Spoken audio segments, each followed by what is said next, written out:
Is your Audi key fob failing to unlock your car? Let's address the two most common culprits: a dead battery and synchronization issues. First, the battery. Modern Audi fobs typically use a CR2032 battery. Cold weather and frequent use can shorten its lifespan. To replace it, carefully open the fob, often with a small screwdriver.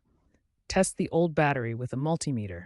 It should read between 2.8 and 3.2 volts, and replace it with a new one. If a battery change doesn't solve the issue, the fob might be out of sync with your car's system. Try manual synchronization. Insert the key into the ignition and cycle the locks. If that fails, more advanced options include resetting via the driver's door or using VAGCOM diagnostic software for reprogramming.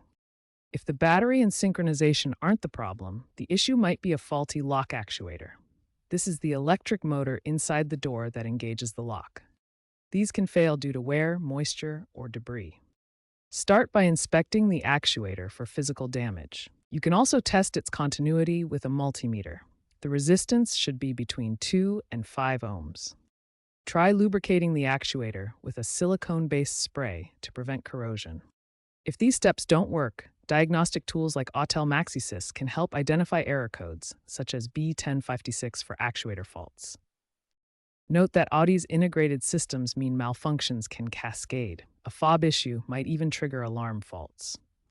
If you're uncomfortable performing these repairs yourself, it's best to consult a professional to avoid further damage or voiding your warranty.